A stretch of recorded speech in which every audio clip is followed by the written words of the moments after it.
Sir यहाँ पे एक प्रॉपर्टी है जिसे NPR, ये कितना आप लोग जान रहे हो? n का फैक्टोरियल n माइनस r का फैक्टोरियल। अब अगर इसको आप आगे बढ़ाएं, n बाहर निकाल दे तो क्या हो जाएगा? n माइनस वन को कम हो जाएगा, n माइनस टू, ऐसे करके जहाँ फॉर्मूला प्रूफ किया देखना, आरवा पद क्या था? n माइनस r प्लस, और इसके बाद n माइनस r, ऐसे ही घटते घटते 3 और बटा n माइनस r का फैक्टोरियल। ठीक, अब ये हो जाएगा n minus one, n minus two, n minus r plus one, और एक से लेके यहाँ तक को कितना बोल सकते हैं? फैक्टोरियल बटा फैक्टोरियल। इससे क्या हो जाएगा? कट जाएगा, तो फिर कितना हो जाएगा? ये n माइनस वन, घटते क्रम में है। ये जानते हो कौन सा टर्म है? RH term. कौन सा टर्म? RH term. ये आरवा पद है, ये पहला पद है, दूसरा है, तीसरा, ऐसे घटते घटते कौन सा पद है? आरवा पद है। तो यहाँ पे एक फॉर्मूला मिल गया कि NPR ऊपर वाले को घटते क्रम में लिखेंगे, जितना नीचे है उतना बार, n minus one, n minus two, कितना टर्म्स?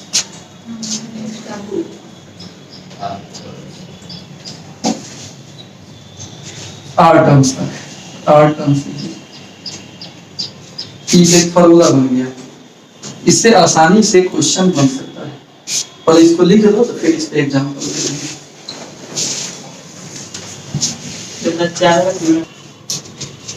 जैसे एग्जांपल में देखिए 7C2 है, 7P2 है, इसको बनाना है तो पहले से क्या जान रहे हो? ऊपर का फैक्टोरियल, ऊपर माइनस नीचे, 7 हो गया, कितना हो जाएगा? 5, 7 बाहर निकालिए, 6 निकालिए, क्या बचेगा?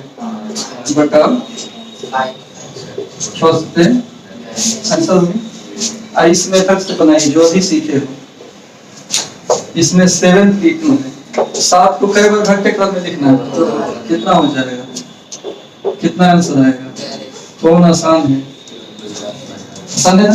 तो ये फॉर्मूला से तो आप जान ही रहे हो, लेकिन ये ट्रिक टाइप का हो गया कि आप बिना फॉर्मूला लिखे भी 7 को घंटे क्रम में लिख दोगे। देखिए एग्जांपल देखिए,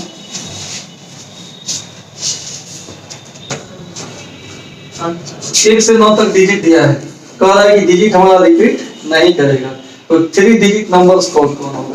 तो 3 डिजिट नंबर में कई खाली जगह होगा? 3 गो। पहला जगह भरने का कई ऑप्शन है? 9 गो। दूसरा भरने का 8 गो, इसमें नहीं भरेगा 7 गो। गुना कर देंगे तो 3 डिजिट नंबर्स मिल जाएगा। कितना हो जाएगा? 504 गो बनेगा। अच्छा, सेकेंड मेथड से भी बन सकता है। इससे कैसे बनेगा? तो आपका डिजिट जो दिया है उसको लिख लो, क्या क्या डिजिट्स है? 1 से लेकर 4 तक, 9 तक। और यहाँ पे नो डिजिट इज रिपीटेड लिखा है, no digit is repeated, repeat करिए नहीं रहा है, इसका मतलब सब अलग अलग का, ये भी अलग अलग दिया हुआ है। तो इसलिए number of 3 digit number formula से बन जाएगा। टोटल कितना लेकर है? 9। कितना को लेकर सजाना है? 3 को। ये कैसे बनेगा? 9 को 3 बार लिख लीजिए, कितना हो जाएगा? 9 8, कितना हो जाएगा? इस विधि से भी बन गया। अच्छा, दोनों विधि से आंसर क्या आएगा? Same answer. देखिए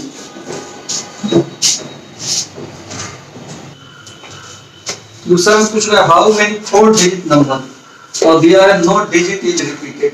अच्छा, इसमें डिजिट्स भी नहीं दिया, तो डिजिट्स होता कितना है बताइए? 0 से लेकर 9 तक होता है। ठीक, आपको 4 डिजिट नंबर लिखना है, और दिया हुआ है digit is not repeated, repeat नहीं करेगा। और उसके बाद 4 डिजिट नंबर कितना होगा? यहाँ भी 2 तरीका से बना सकते हैं। एक रिक्वेस्ट बना के पहले का स्थान को भरने का कुल कितना तरीका है? टोटल 10 अक्षर है, लेकिन जीरो नहीं भरा गया इसमें, क्योंकि जीरो भरेंगे तो 3 अंक 4 अंक का नहीं रहेगा। तो यहाँ पे भरने का क्या ऑप्शन है? 1 से 9 तक कौन सा नहीं, रिपीटेशन नहीं है। तो टोटल कितना था? 10। ये बुक भरा गया है। इसके लिए भी कितना ऑप्शन होगा? 9। इसके लिए नहीं बचाया। फर्स्ट में तो यहाँ 10 होना चाहिए, लेकिन 9 क्यों हुआ है? यहाँ जो जीरो ऑप्शन आप सोचते तो आप होता 10, 9, 8, 7, लेकिन यहाँ ये भर गया है, क्योंकि फर्स्ट यहाँ पे अगर जीरो भर लेंगे तो 4 अंक का वहाँ पे करेंट हो जाएगा, 3 अंक का हो जाएगा, इसलिए यहाँ एक कवर को दिखाई दे रहा है कंफ्यूजन से। यहाँ अगर नंबर ऑफ 4 डिजिट नंबर पूछे हैं तो कितना हो जाएगा? बोलिए। 9 गुना 9 गुना 8 गुना 7, गुना करने में कितना आएगा? गुना कर लीजिएगा, जो आएगा। तीन मेथड खुद से इसको नहीं बनाएंगे, क्योंकि इसमें एक कंडीशन दे दिया है। कौन सा कंडीशन दिया है? यहाँ पे क्या एक कंडीशन हो जा रहा है कि फर्स्ट में जीरो नहीं भराएगा, और जो डिजिट्स नहीं दिया है जीरो वाला तो हो सकता है अरेंजमेंट में, इसलिए कंडीशनल सवाल हो गया कि किसी भरने वाला तरीका सही नहीं। 45 36, अच्छा गुना करने पे आएगा 4536, यही आंसर हो जाएगा।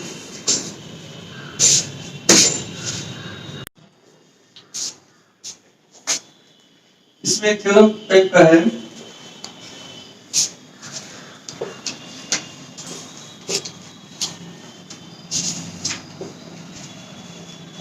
the number of permutations of n objects in which p objects are alike of one kind and q objects are alike of other kind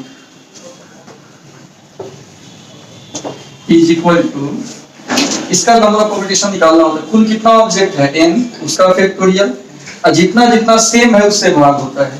p object एक टाइप का है और q ऑब्जेक्ट एक टाइप का है, तो उससे क्या कर देंगे? भाग दे देंगे, इससे हमारा नंबर ऑफ परम्यूटेशन मिल जाएगा। इसका हिंदी में भी पहले लिख लीजिए।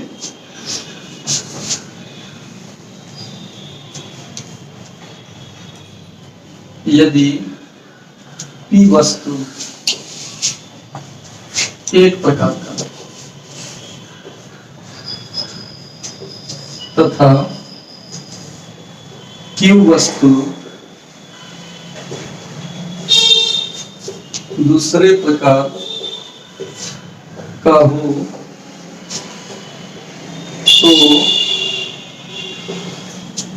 n वस्तुओं के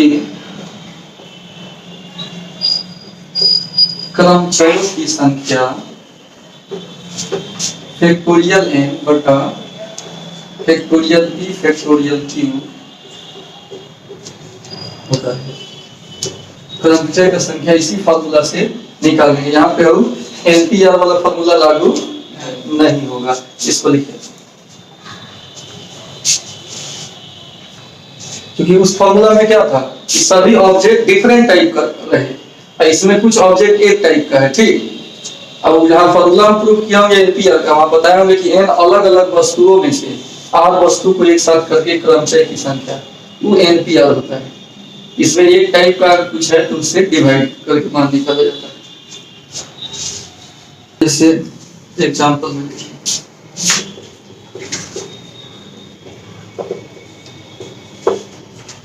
find the number of permutations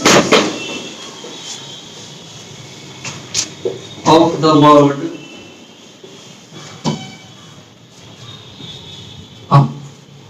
double. Permutation का मतलब क्या होता है? सजा। परम्यूटेशन का मतलब अरेंजमेंट, यानी आपको इस वर्ड के सजावट का कितना संख्या होगा वो बताना है। Find the number of permutation, यानी क्रमचय का संख्या पूछ रहा है। इसके क्रम को बदलने से जो अलग अलग वर्ड होगा कितना वर्ड होगा ये पूछ रहा है। इसका सोल्यूशन देखिए। मेथड फर्स्ट, एक आप लिख लो अपना से परम्यूटेशंस कौन कौन हो सकता है। परम्यूटेशन शब्द मैथमेटिकल शब्द है, गणितीय शब्द, इससे दिक्कत अगर हो रहा है तो उसकी जगह पे अरेंजमेंट समझिएगा, ठीक। जो सजावट होता है ना गणित में कौन चीज बोलते हैं, परम्यूटेशन बोलते हैं। आपको कितना तरीका से आप सजा सकते हैं बताइए। एक तो आप एक ए पी ए ऐसे भी सजा सकते हैं या पी ए ऐसे भी सजा सकते हैं। कुल कितना तरह से सजावट है, 3 तरीका से। यानी यहाँ पे नंबर ऑफ परम्यूटेशंस कितना हो जाएगा, नंबर ऑफ अरेंजमेंट कितना हो जाएगा, परम्यूटेशंस 3 हो जाएगा। एक तो लिख के गिन सकते हैं, लिख के गिनना बहुत डिफिकल्ट काम है। इधर कौन था सजाने के, लेकिन बिना लिखे अगर इसको बनाना हो, मेथड 2, इसमें गिवन वर्ड कौन सा वर्ड दिया हुआ है, यही दिया हुआ है, इसका नंबर ऑफ परम्यूटेशंस। एक और सजावट का संख्या निकालने के लिए एक फॉर्मूला होता है एनपीआर, लेकिन उसमें एन अलग अलग वस्तु है, तब ये अलग अलग नहीं है, दो एक टाइप का है, अलग अलग नहीं है। तो डिफरेंट के लिए फॉर्मूला लागू होता है, और डिफरेंट नहीं है तब क्या फॉर्मूला लागू होगा। टोटल देख लेंगे कैगो है, एन मतलब कैगो है 3, और जितना सेम है उससे भाग दे देंगे। ये ना भी बताया थ्योरी में, पी टाइप का हो तो पी से क्या करेंगे, भाई दो को एक टाइप का है, एक दूसरे क्या करेंगे, बस ये अकेला है, एक से भाग देने से कोई अंतर, एक से ज्यादा है उसको गिन के उससे क्या कर देना है, तो सॉल्व करो। फैक्टोरियल से 3 निकलेगा तो क्या बचेगा, 2 और 2 कट गया। आंसर दोनों का क्या है, सेम है। तो ये विधि अभी भले ही हल्का आपको लगा हो लेकिन बहुत भारी है। ये विधि क्या होता है, हल्का होता है। तो अब इससे किसी भी नाम का परम्यूटेशन लिख सकते हो, किसी का नाम है उससे अक्षर बदल कर कुल कितना नाम बनेगा ये आप पता कर सकते हो। जैसे आप था उसके जगह को बदल के कई शब्द बन गया, 3 को। दोनों विधि समझ गए, लिख के में क्या किए हैं, फॉर्मूला से बनाए हैं। n का फैक्टोरियल जितना सेम है उससे भाग दे देंगे। इसको पहले लिख लीजिए, तो हमारे नाम का परम्यूटेशन आप बताइए कि हमारे नाम से कुल कितना शब्द बन सकता है, पहले लिख लो। जैसे संदीप का निकालना है, संदीप में 1 2 3 4 5 6 7 गो है, कई गो सिर्फ सेम है, 2 गो उससे भाग दे देंगे। 7 को 7 से लेके 1 तक, 2 को 2 से लेके 1 तक कर लिया, और गुना कितना आएगा, 25 20 आएगा। यानी जानते हो कितना हुआ, 2520। आपका भी क्या नाम है आपका, रुपेश। अच्छा इस रुपेश में सब अलग अलग है कि सेम है कुछ, 1 2 3 4 5 6, खाली फैक्टोरियल 6 लिख देंगे, भाग इसमें नहीं होगा तो 6 का लिखना, 6 5 ऐसे गुना करके 1 तक। ये गुना कितना आता है, 7। तो जिसमें सेम नहीं हो उसमें ऐसे बना सकते हैं, चाहे वो जो फॉर्मूला पहले बताए उससे भी तो बना सकते हैं। ठीक, नंबर ऑफ परम्यूटेशंस अलग अलग है, अलग अलग के लिए तो फॉर्मूला पहले से उपलब्ध है। कई को बस लेटर है आपने 6 को एक साथ लेके बताना है परम्यूटेशन, ऊपर नीचे सेम हो तो फैक्टोरियल 6 होता है, 7 से इससे भी आपको बन जाएगा। जिसका डिफरेंट नाम है तो इससे भी बन जाएगा, तो इससे भी बन जाएगा। प्रॉब्लम यहाँ था कि अगर रिपीटेड हो, एक अक्षर एक से ज्यादा बार है तो उससे क्या किया जाता है, डिवाइड किया जाता है। ये इस थ्योरम में समझाने का मतलब है। लिखिए इसको, लिख लीजिए, बढ़िया एग्जांपल है।